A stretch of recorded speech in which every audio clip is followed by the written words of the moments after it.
Well, a lengthy convoy of Russian military vehicles were seen withdrawing from Latakia toward the Syrian city of Tartus as soldiers stood guard. Planes periodically landed and took off from Russia's Himeimin air base in the Syrian coastal province of Latakia.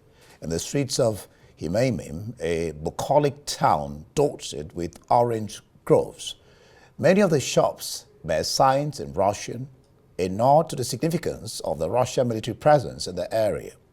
But whether and how long that presence will last after the fall of former Syrian President Bashar Assad is now an open question. Well, for his assessment, I'm joined now on the line from London by the European Affairs analyst, Dr. Marek Laskiewicz. Glad to have you join me, Marek. Russia calls the killing of Kirillov, and I think his second in command, a terrorist act, and is blaming Ukraine. How do you respond to Russia's statement, particularly the word that what happened is a terrorist act, and blaming Ukraine for it? Well, as far as I know, Ukraine has admitted that it's carried this out, and that was in response to the fact that he is in charge of chemical weapons which were used in Ukraine. Technically, it is not terrorism because Ukraine is a recognized state. It's what is these operations which you like are special forces, and all sorts of states use special forces, and therefore it is rather an escalation of the war, because so far special forces have not been used to assassinate anybody, be it either president or generals or anyone else. So therefore, it is wrong that Russia calls it terrorism, this use of special forces. Certainly cannot be terrorism. On the other hand, it is an escalation, and we'll see what Russia intends to do about this.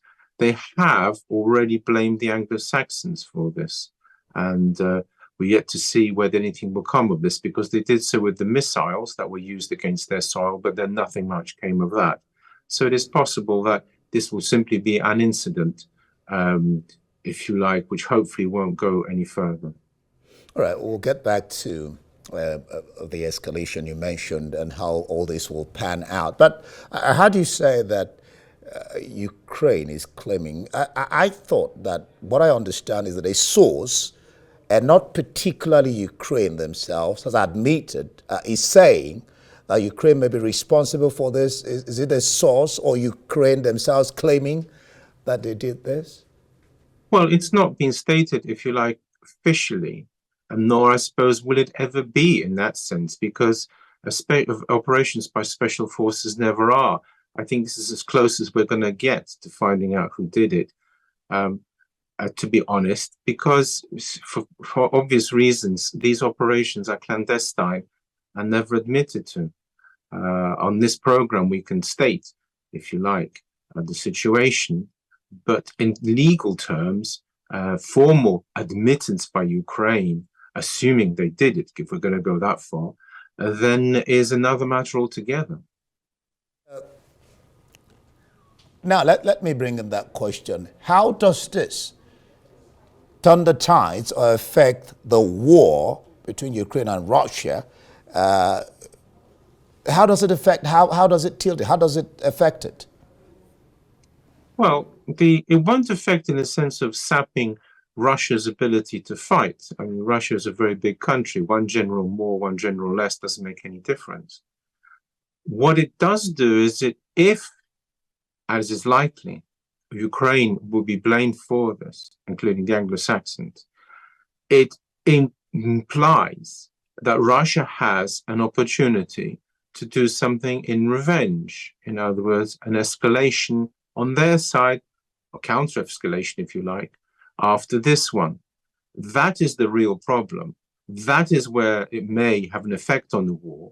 The act per se doesn't actually weaken Russia in the slightest.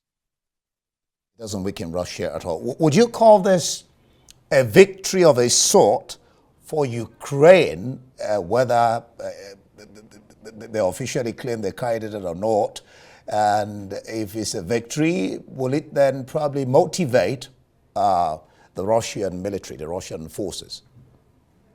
I think in Ukraine's terms, it is a victory of sorts, yes. Unfortunately, the victory has been taken in a way which is, if you like, a point of escalation, assuming, as I assume, that they will get blamed for it, even if Ukraine never formally admits to it, which means that it won't so much motivate the Russian army as give a propaganda excuse for the Russians to strike back. Please note, the war, for all that's been said about it, has been, in some ways, played with kid gloves. At no time has Kiev itself, the center of government, for example, come under fire. There have been no assassination squads sent against President Zelensky. And so, in that sense, the war has been a clean one. It remains to be seen whether this will be the consequence, what will be the consequence in the future as a result of this act.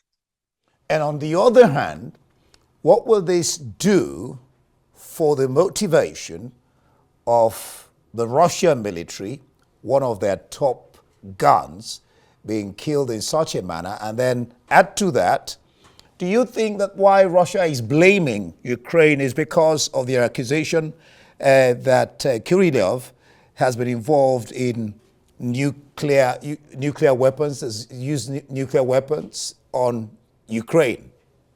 Chemical weapons. Chemical weapons, yes. Sorry, chemical weapons, yes. Yes. Well, it would appear to be so that owing to the fact that chemical weapons have been used, that he is blamed for this. And as I say, that I've stated before, would appear to be the reason for this attack. However, the key point you're making is, will the absence, or rather the death of this general, have any impact on the Russians? If you look at Russian history, you'll discover it has no impact at all. Stalin removed whole swathes of officers, including generals, and the Russian military fought on. Russia is a country which absorbs such blows almost without noticing them. So, as I say before, I do not believe it will sap the Russian military in any degree, nor do I really believe it will add to their motivation. They're already fighting, as far as can be seen, to the best of their ability.